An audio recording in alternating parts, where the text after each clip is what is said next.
Baka yan na yan. Sa oras na ito, ating pakinggan ang pangwakas na pananalita mula kay Elijah Shenrick S. Santa Ana, batang nagkamit ng mataas na karangalan. Bigyan natin ng isang masigabong palakpakan.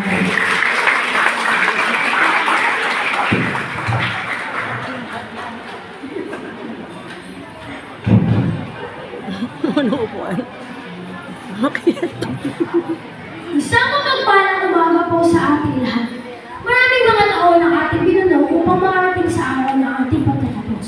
Sa bawat hakbang na tinahak natin, sumabay ang mga pagsubok, hirap, pagod, kasiyahan, na siyang nagpatibay sa ating lahat upang mapagtagumpayan ang mapatunayan sa ating mga sarili ang ating kamayahan. Ang bawat karanasan ay naging hakbang patungo sa tagumpay.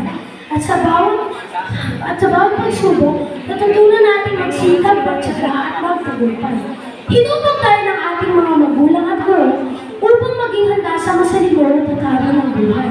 Ang mga kaalamang natutunan natin mula sa kanila ang nagsilbing gabay at pagiging sandigan natin sa hinaharap. Ngunit ang ating paglalakbay ay hindi pa dito natatapos. Marami pang pagsubok ang darating. Ngunit sigurado akong malalampasan natin ito dahil tayo ay may lakas at determinasyon. Kung patuloy nating pagsusumikapan at susundin ang mga aral na itinuro sa atin, tagumpay ay tiyak na makabalitan. Bago po nating tapusin ang pinakamahalagang araw na ito, nais ko pong magpasalamat sa ating Panginoon na siyang lumikha at patuloy na gumagabay sa atin. Salamat po sa karunungan at kaalamang ipinagkaloob niyo sa amin. Isang malaking pasasalamat din po sa ating mga guro at talaguro. Lalo na po kay Ginang Elvita G. Aldana, ulong guro at ng paaralan sa kanilang walang sawang paggabay at paggagabay sa amin. Kayo po ang naging pangalawang magulang namin. At sa inyong mga kamay, kami po ay natuto at nahubog.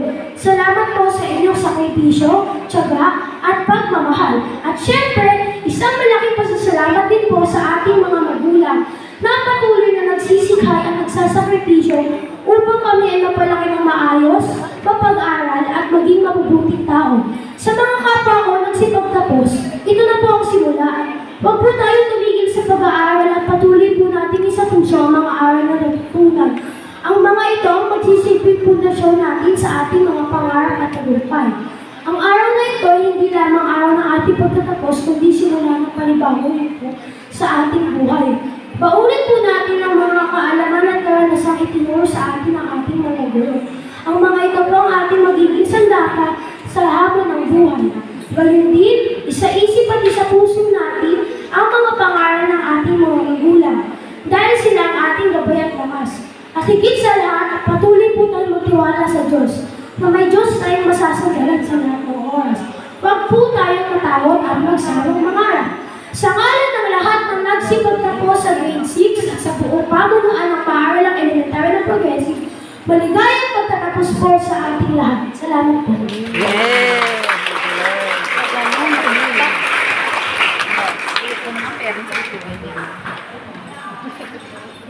At dito po